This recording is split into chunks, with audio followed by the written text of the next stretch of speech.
Hi everyone, I'm Darshana. So in this video I wanted to talk about, it's kind of related to the topics that I talked about in the earlier videos. It's about the relativism, and particularly epistemological relativism, and the relativism of knowledge. and um, so I wanted to start with this notion of epistemological anarchy, which is an idea proposed by Paul Fayerabend in his book Against Method. So he's one of the most important thinkers um, in uh, in epistemology, right? Where his basic argument, as I understand, is that um, that there's no objective truth, and science or the scientific method, actually science, there's no such method, special method in science. Is just, according to him, it's just a result of a political and social movement to break free from the authoritarian rule of or the authoritarian control of knowledge of the Catholic Church, and that is what brought this whole scientific movement forward. And so his criticism is now science, or the scientific dogma, or it has essentially become a dogma of its own. And this basic argument is that there's no special method, because the popular notion is that there's a, what makes science special from myth is or non-science is this scientific method, right? And that's so he basically tries to bring down that argument using different examples. uh, and basically his argument is that science from the inception has been a social political movement. So that brings forth this idea of epistemological anarchy, that is, there's no real objective truth, and it's basically knowledge is relative to the culture or the different civilizations. I mean, if we just think of at a granular level, even at the individual level, I think in some of my previous videos also I tried to highlight that we can sort of deduce that knowledge is relative, because even from that uh, based on this Bayesian inference, or using this idea of paradigms that are coexisting, right? So from different avenues, uh, from the like drawing from the body of knowledge of science itself, we can kind of argue that knowledge is relative. And even if we think of at a more fundamental level, if we think on about this phenomenon called the mind, because all concepts and all theories are formulated using the human mind, and we perceive them or comprehend them using the human mind. So whether mind is a product of the brain, or if it is a independent entity or a coexisting entity with the brain, irrespective of that, we I guess we can agree upon that, on upon the notion that mind is relative, right? Each person's mental processes are relative to that particular individual and that particular individual's experiences. So and if all knowledge is constructed using the mind and understood using the mind, then automatically I guess we can kind of see that we cannot transcend subjectivity. So at a very fundamental level, I think we can basically agree upon that we cannot have objective knowledge. So but I think for Paul Fayerabend's argument is at a more so he was talking more about the social political movements. So I as I understand, his theory of knowledge is more in line with postmodernism. So I think epistemological anarchy can be thought of as a postmodernist epistemological theory, or a theory of knowledge, where there's no notion of an objective truth or objective knowledge.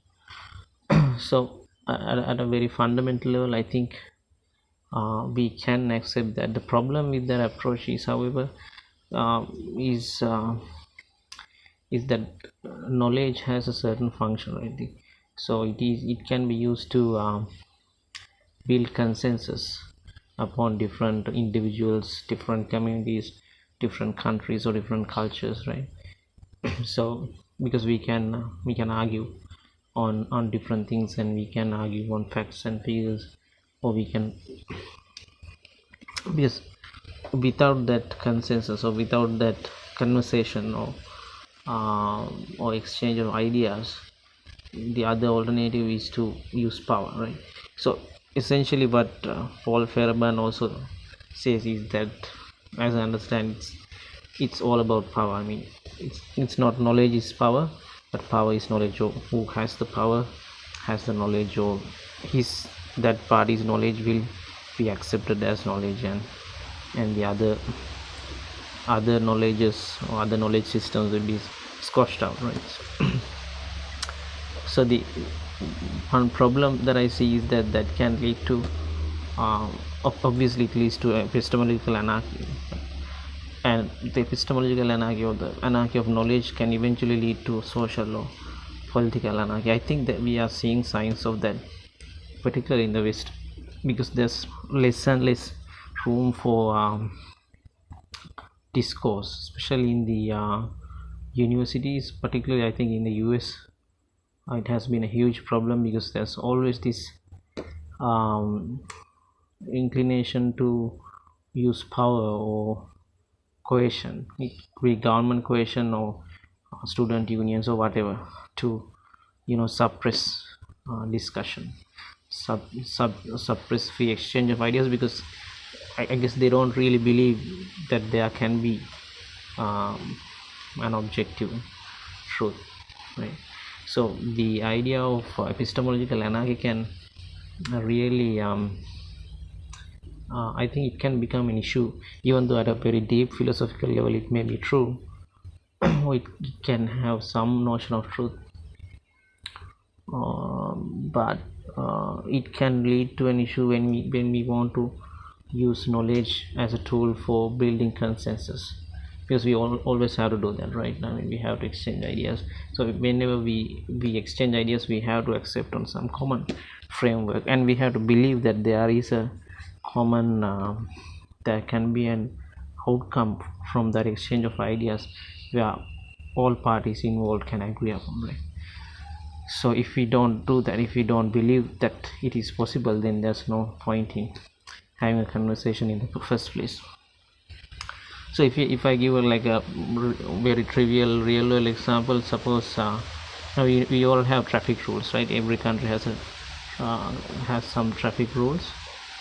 So suppose we take some highway. So so we have this southern highway in Sri Lanka, where we basically connect the western province with the southern province.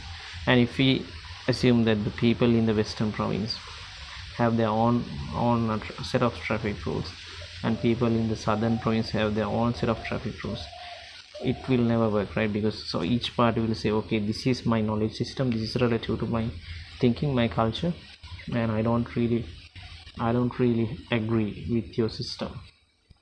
But if the highway runs across both the connect both the provinces, that will create a huge issue, right? So maybe in some parts along the highway, maybe in some villages, they might not even have the concept of a highway or a road even. Some village people might build houses, or raise livestock in along the highway, right? So because they don't have that concept, they might say, okay, we don't have that concept, so sorry, we don't have this concept of, or we don't accept this concept of highways or roads even, right? We have different uh, culture, different thought pattern, or different set of concepts. So that's the issue, right? I mean, we can't have some kind of a consensus if we go to that extreme. Then what will happen is those who have power will basically impose, right? So if there's a very powerful politician or a businessman or a warlord or something, that person might impose their will as set of traffic rules. So basically that person will run over everyone, right? So which is not good. I mean, that's the law of the jungle. So which is why we need knowledge. We need knowledge to um, transcend that law of the jungle.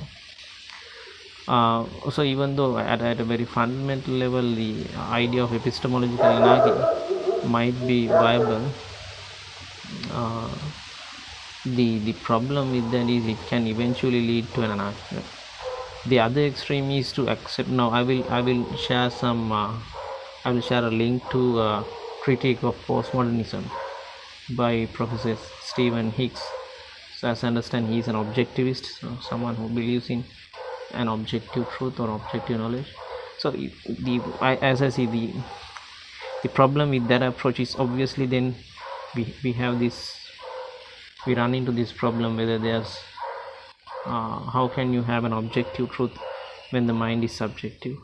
That is the one fundamental problem. The other problem is a more pragmatic issue where when you have a hierarchy of knowledge which is universal, so you have science at the top and then everything else at the bottom, maybe at different levels. Can you apply that universal hierarchy to every context, and will that apply, right? So whether I mean, can we just disregard every other knowledge system in every other culture just like that? Whether we will lose a lot of valuable human experience or human knowledge by doing that, so that can also ultimately lead to kind of an authoritarian kind of system of knowledge, which can eventually lead to political and social authoritarianism. So it's like these two extremes that I think Professor Jordan Peterson talks about. He talks about the one extreme is complete order and the other extreme is complete chaos. So epistemological anarchy is like the complete chaotic scenario, and when you have like universal objective hierarchy of knowledge, then that's complete order which is very rigid, right? And that can lead to suppression of other knowledge systems, and it may not be like philosophically that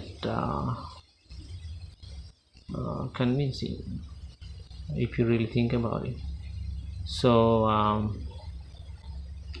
but it has a very useful function. When you have an objective idea of objectivity, then it's very easy to create order out of things, and you can basically converse, you can build some consensus. So that's basically what I want to highlight. I mean, particularly I think there's a in epistemology and in epistemology I think, and in even in postmodernism, there's this notion that all you have is power, right? There's no notion of truth. So obviously that has some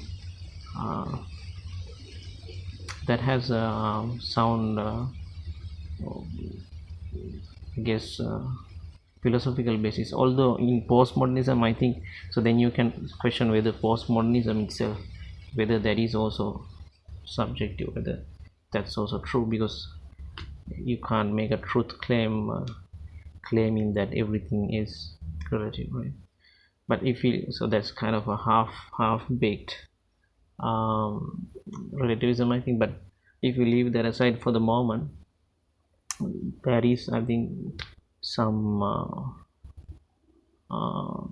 credibility to that notion. But then we run into this problem. Okay, then we basically have the law of the jungle. So how can we avoid that? How can we preserve the how can we accept the subjectivity accept relativism, and at the same time, um, build consensus.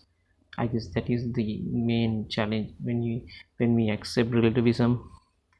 um, how can we still engage in dialogue with uh, different cultures, different countries, and different civilizations without always resorting to power, right?